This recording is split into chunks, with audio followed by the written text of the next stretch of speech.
Molle.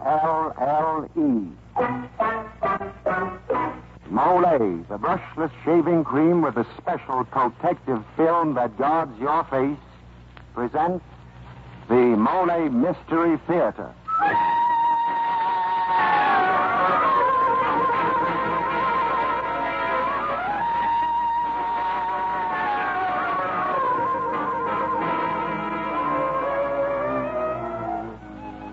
Tonight's Molle, the brushless shaving cream which puts face protection first, brings you another in the series of programs which puts mystery and excitement first.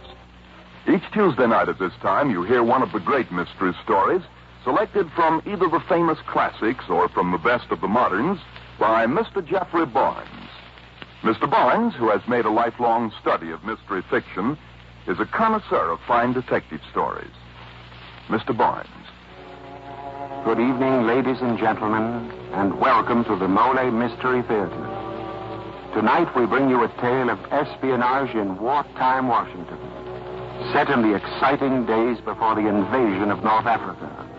It is based on a novel by Richard Powell, and it is called Death Talks Out of Turn.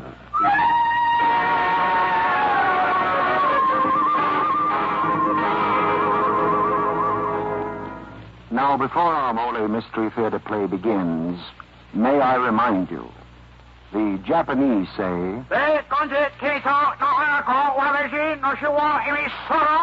while the Germans say, Ein amerikanisches Kriegsgeheimnis bedeutet 1000 tote Amerikaner.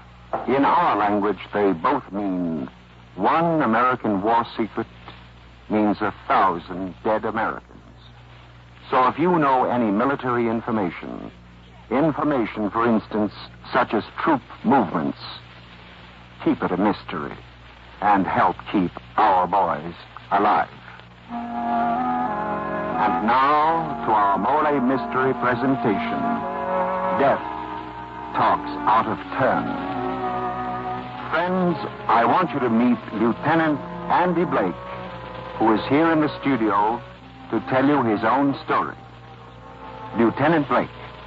Thank you, Mr. Barnes.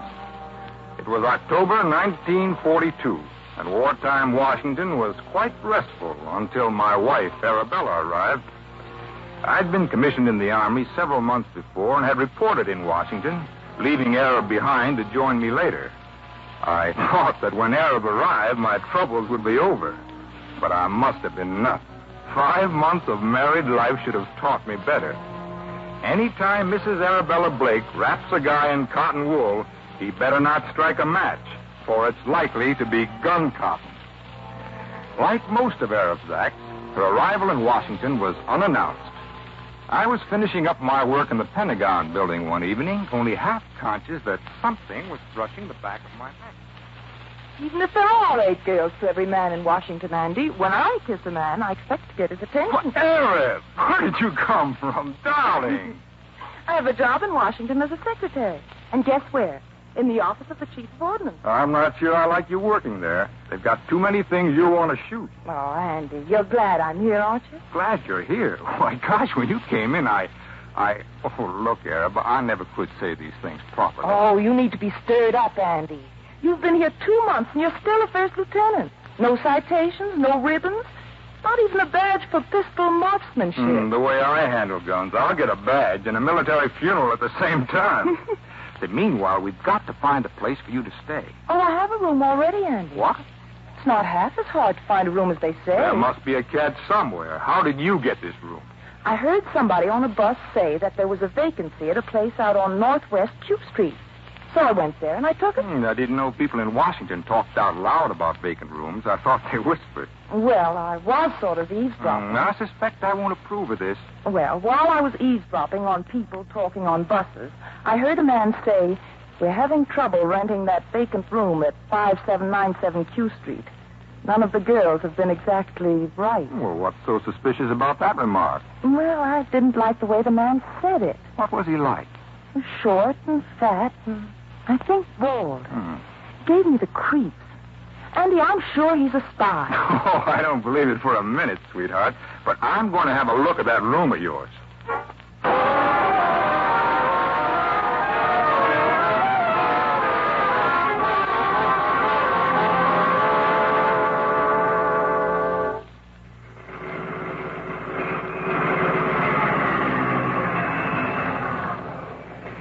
the house where I live, Andy, with 16 other girls who all work for the government. How'd you like it?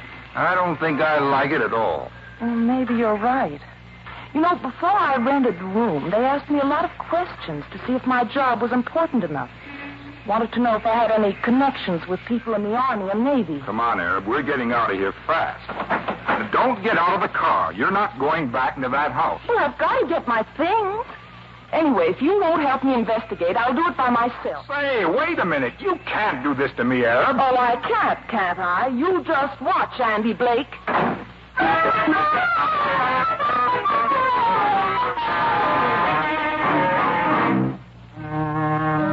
I was still angry enough at Arab the following morning not to call her at her office. Oh, I had some vague idea of letting her suffer until she called me. But like most of my other ideas about Arab, this one didn't work out either. I soon found out it was I who was apologizing to Arab. Of course, you were wrong, Andy, dear. Look, Arab, I wish you'd give this thing up. There probably aren't any spies at the house at all. And if there are, all we have to do is report it to my superior officer, Colonel Parker. Let the Army handle it. They're better equipped. Oh, that's perfectly silly. Why bother them with this when we can check up and find out? Yes, but Then the Army can step in and take over. I don't want to be a hero. I just want to do my job in the Army and let it go at that. Oh, but, Andy, we can do it together and have so much fun. Arab, I tell you, I'm not going to get... Oh, all right, Andy Blake. If you won't help me, I'm just going ahead and solve the whole thing myself. So there. Go ahead, you dope. I'll call you up sometime. Yes, do, Lieutenant. After all, we do have something in common. A marriage certificate, I believe.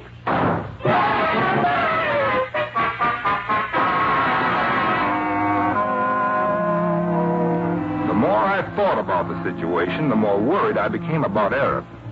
So that night, much against my better judgment, I drove over to Q Street and parked my car near the house where I could watch it. It was a quiet street, so it was doubly startling when suddenly a woman screamed from the direction of Arab's boarding house. Something shut the scream off fast, as though a hand was placed over the woman's mouth. I ran across the street and plunged into the garden. 50 feet away, a man was dodging behind a tree. I sprinted towards him. He was short and fat, but that was about all I could see. He turned suddenly and waited for me. Waited in an odd, crouched position, his fingers stroking the air in front of him, almost like a pianist testing the keys. My memory groped for a picture I'd seen once. A picture done on rice paper. There had been a short, fat man in the same hunched position. In the background, the artist had painted a tiny, white-capped mountain. But even as he moved toward me, still in this hunched position, a woman's voice came from a few feet away. Stop at this moment. I am Mrs. Fielding, Lieutenant Blake. I own this house, and your pretty wife has been boarding with me for a week. I think you should beg the lieutenant's pardon, Mr. Jones. I beg your pardon, Lieutenant. You came at me so fast, I failed to note your insignia. Well, a woman screamed. Was it you, Mrs. Fielding? Something ran through the bushes. A rabbit, perhaps, or a cat. I am nervous. Oh, would you like me to see you into the house? No, I don't think so. Thank you. Well, then, good night. I've not apologized properly for my foolish actions, Lieutenant. But you are also very foolish. Never run at an enemy that way. Come more slowly. Look at my hands. I can break a small club with the edge of my palm. Can you do that, Lieutenant? I wish I'd known that stuff when I was a kid in the Pine Tree Patrol. You see, we had little scout hatchets, and I was always chopping myself instead of the wood. You do not understand. I was assuming that the club was the man's neck. Your mistake, Lieutenant, is hitting a man with a fist. The fist is broad. It spreads the impact over too much space. I've been getting along all right with fists so far. What do you think will happen when an American soldier has to fight a judo expert? The American might shoot the Jap. We will hope it turns out that way. I'm glad to have met you, Lieutenant Blake. My name is Jones. Mr. Jones lives next door. If you'll pardon me, Mrs. Fielding, I'll be running along now. Good night, Lieutenant Blake. Just remember my advice, Lieutenant. Be careful how you run at a man. Or better yet, don't run at him at all, and then you will be sure of being safe.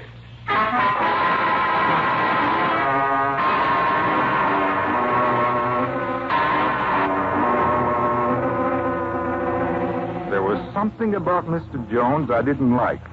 I wanted to find out more about him. So I circled around the block, cut through a garden, and ended up at the back door of his house.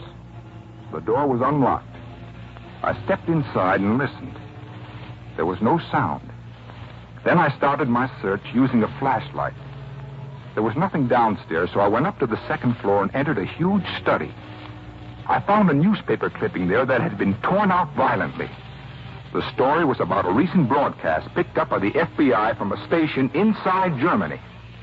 A man calling himself Gustav Heinz had told the German people that if only Himmler and his Gestapo were kicked out, all of Germany's troubles would be over. I had heard of those broadcasts. We believed the stations to be backed by the German military leaders, the old Junkers. There was nothing else in the study, so I snapped off the flashlight and peered out of the window. I could barely see the house across the street. But as I watched, something stirred in the garden below. A figure was stealing toward Mrs. Fielding's house. The figure stepped across a starlit space, and I stopped breathing. The prowler was Arab. Well, I knew Mrs. Fielding and Jones were inside the house, and that if Arab was planning to eavesdrop again, they would be sure to catch her. I had to get her attention. My hand grabbed a straight wooden chair and slammed it through the window. I stuck my head in the opening and let out a yell. Suddenly, I heard a door slam downstairs. The fat man must have run out of the house next door the minute he heard the crash. I could picture him creeping up the stairs, feeling the air ahead of him with those clutching fingers.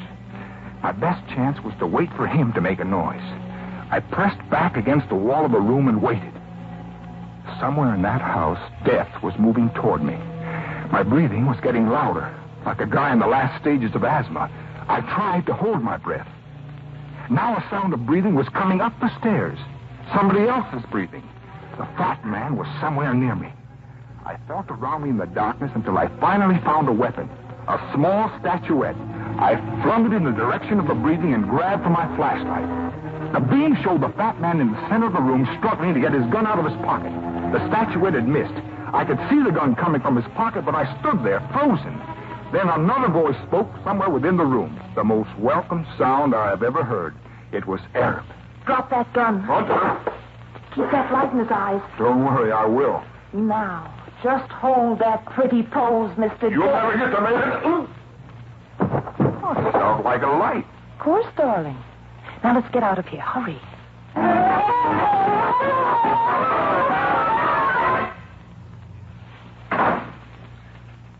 Darling, your timing was perfect. Now we've got to move, but fast. Hurry up or we'll be followed. Oh, I know this is only going to mean trouble, Arab. But what's the program? First, we go to your room. You mean we're finally going to be alone? No, I don't think we'll be alone. All right, let's have it. It's like this. There's 16 girls living in a house on Q Street. We all have jobs in industries or the government. And we all like to chatter. You mean the girls talk military secrets? Oh, I don't mean any of the girls consciously tells anything. But they do give out little things that, added together, may mean a lot. Well, I'll turn in the report the first thing in the morning. But, darling, you won't have time because, well, I've elected you as the bait. What? How do you mean? All week I've been keeping a diary. And tonight at dinner I babbled about how I was going out with an army lieutenant. I told him I'd have to be ever so careful of what I said, for you had told me you were horrified by all this loose talk. And I said you'd written down all the bits and pieces I'd been telling you all week, and that you'd invited me to come up to check your notes tonight. I made sure that Renee Fielding and Mr. Jones overheard the address. Well, meet the widow Blake. At times, I think you only married me because you thought I'd make a good-looking corpse.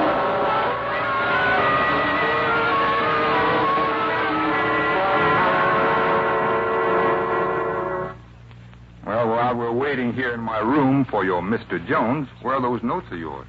Well, here's the one about Jane, who works in special service.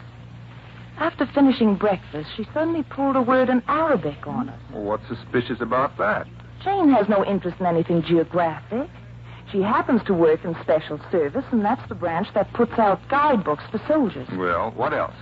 Ruby works for the Office of Petroleum Coordinator. She made an interesting remark the other morning about invasions taking a lot of oil. Arabic oil. Go on. Libby works in the State Department. Day before yesterday, she was asking Mrs. Fielding about what Darlon was like. Darlon's more important in North Africa than Bataan or Laval. Jean's boyfriend is a second lieutenant in the 1st Armored Division. Was last reported at Indio, California.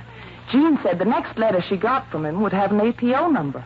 Say, Indio's a desert training center. Mary Arden says that she has to type requisitions for goggles and mosquito bars all day. Goggles means sand or dust. Mosquito bars means tropical or semi-tropical countries. Put them together and they spell desert. Ginger works for Transportation Corps, and she was talking about shipping locomotives for narrow-gauge railroads. North Africa again. But, Andy, what does all this add up to? It adds up to the fact that the joint Allied operations against the enemy in North Africa is already underway, and that Jones and Mrs. Fielding know about it. Holy smokes! I'm going to call Colonel Parker. Oh, the line's dead. Oh, the wire must have been cut. Come here, Andy, quick. What is it? There in the front yard. If you look closely, you can see the shadows of 2 men standing beneath that tree. They're here, Andy. Jones and someone else. But it's impossible. Well, we can't be trapped right in the center of Washington. Andy, we've got to make a break for it. I'll go first out the back door. I've got my gun. If anybody tries to stop me, I'm going to shoot. If anybody's going to draw them off, I'm going to. Give me the gun. No, darling. I'm the one who can shoot, so I'm going first. One of us has to get away, and this is the best chance. What do you think? Andy, if anything happens, I'm sorry I used to steal all the covers from you and use up all the bath towels after a shower. Goodbye, darling. But wait a minute. Why, that little idiot. Why did she leave now? Arab! Arab! Where are you?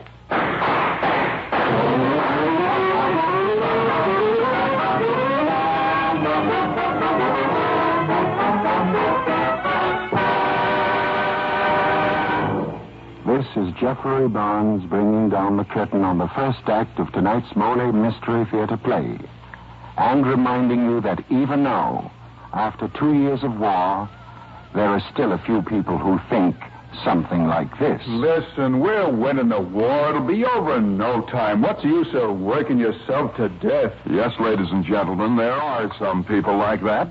And yet no one can tell us when the war will be over, because no one knows. But everyone knows that we're now in a crucial moment of this war, and we must break every war production record to keep arms flowing to the front. In order to do this, hundreds of thousands of women are needed in war-useful work, because they are the only adequate source of labor to replace men who are entering the service. Women must work as men must fight. And since lack of experience is not a handicap, women can get war-useful jobs in transportation, communications, retail trades, and other necessary services. So, ladies, if you can spare the time for a part-time or full-time job, time to work along with millions of fine American men and women, go to your United States Employment Office and tell them that you are available. Your United States Employment Service can tell you where you are needed most. And now here's Geoffrey Barnes and Act 2 of Death Talks Out of Turn. Lieutenant Andy Blake and his enterprising and charming wife, Arabella, have become involved with a Nazi spy ring in wartime Washington. And as the second act of our play opens, Lieutenant Blake has come to report the emergency to his superior officer, Colonel Parker, who will take the steps necessary. Colonel Parker, wake up! Colonel Parker! Ed, what is it? Oh, Lieutenant Blake, come in.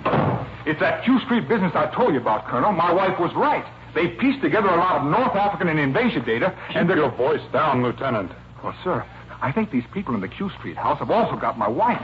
They kidnapped her, just now, in front of the place where I live. Don't worry, Lieutenant. We'll have the house on Q Street in the bag in 10 minutes. Yes, but... I'll have 2 companies of guards turned out to search Washington and get orders through to watch all roads. But I wanted to do... I'll keep in touch with you, Lieutenant. The best thing for you to do now is to go home and try to get some sleep. Yes, sir. Thank you, sir.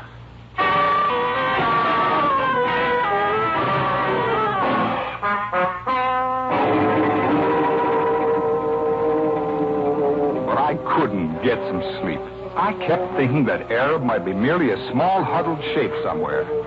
I got into the car and drove back toward Q Street.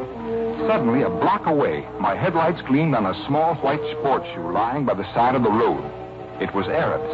I stopped the car, leaped out, and bent over to pick it up.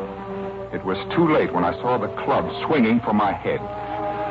Sometime later, I came to, lying in the back of a car with my arms and legs securely bound with rope. The car turned into a driveway, and someone pulled me out. Well, Lieutenant Blake, you must have a hard head. I didn't expect you to be conscious so soon. Where's my wife? If you're quiet, you will see her in just a minute. Hold still, Lieutenant, while I untie your legs. If you will notice, Lieutenant Blake, you're now in a very lonely section along the Atlantic coast. The house here was once used by rum runners during Prohibition, but it has been well stocked with ammunition for just such emergencies as this. Come on, Lieutenant. Your legs are untied. We're going in. Joey! Joey! Well, Chief, I see you got the little Boy Scout. You may sit in that straight chair, Lieutenant. I think we will leave your hands tied. You've caused too much trouble. Joey, tie up his legs again. Andy, are you all right? Oh, nothing wrong but paralysis of the brain. That and the company we find ourselves in. You are amusing, Lieutenant. You're pretty killing yourself, Mrs. Fielding.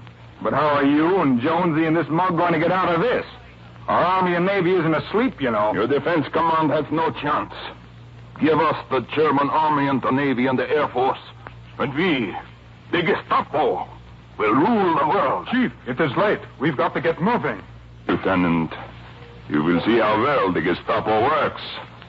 Our submarine is waiting off the coast. All I have to do is signal her, and we will be picked up. I'm so sorry to disappoint you, Lieutenant. I know you're thinking I will signal with a light, and one of your destroyers will see it. But you are wrong. Our signal light is an infrared ray. Can only be picked up by a photoelectric cell. Andy, is there really one of our destroyers out there? Of course there is, Mrs. Blake. I've seen one in the last few minutes. But it will do you no good. You Americans are too stupid. So, you have the plans for our invasion of North Africa, Herr Jones, and now you're going to signal them to the commander of that submarine. But what's to prevent the submarine commander from taking all the credit himself, huh? All right. You work for Himmler. But who does the sub-commander work for? Admiral Canaris of the German Naval Intelligence, of course. But do you think that sub-commander and Admiral Canaris will give you a build-up? Do you know what's going to happen to you? Why, no, of course not. What do you mean? In a few minutes, the sub-commander will see you coming out in a rubber boat. He'll tell his men that there are Americans in the boat. 10 rounds of rapid fire.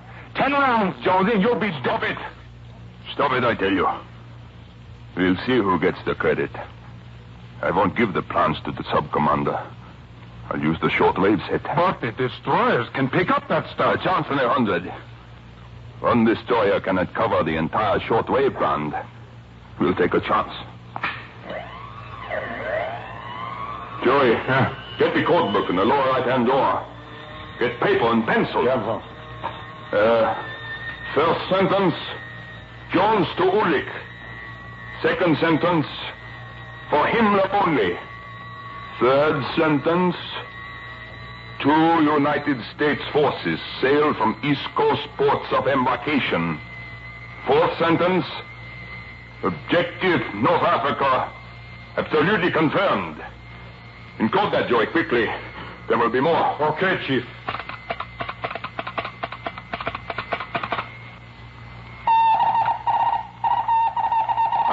There it is.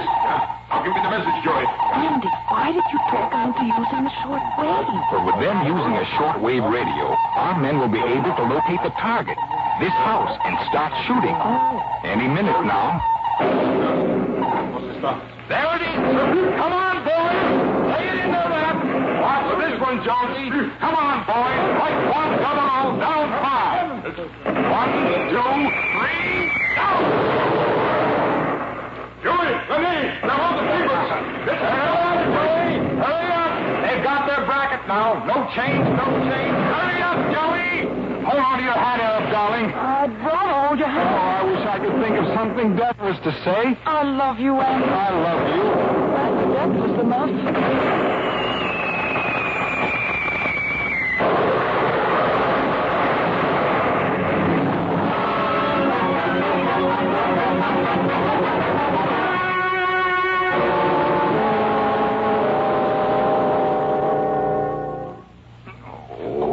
Andy, wake up, darling. Huh? You've got to. Oh, what happened? What am I doing here? You threw a hand grenade at Jonesy after the explosion that wrecked the house. Oh. Just as he fired his .45 at you. And missed. What about the grenade? Didn't go off. It didn't. You aren't wounded, really. Only a little burned. It was the explosion of the house that got Jonesy. Where's Rennie and the other guy? They got away in the rowboat. Submarine must have picked them up. And why didn't the grenade go off? They don't go off unless you pull the pin, dear. I never even fired a BB gun. How would I know you had to pull a pin? Andy, you must have thrown it like a baseball. You hit him right in the head. I did? You can throw grenades that well, darling. We'll have some special ones made just for you. Without pins. But I saw a flash, and there was an awful noise. .45 makes an awful racket when it's shot off right in your face. You just got some powder burn. What about the submarine? I think our destroyer got it, Andy. It was out there putting over depth bombs while you were out. The noise just stopped this minute. And we've got to get right back to Washington and make a report. To think this all started because a few people forgot and talked about their work. Oh, if they'd only kept their mouths shut, none of this would have happened, Arab. Nor could you have overheard any of it and got us mixed up in it. Oh, Andy, darling, I won't ever try to stir things up again. From now on, I'll be quiet like a mouse. Well, all I can say is, if you're going to be a mouse, darling, heaven help the cats.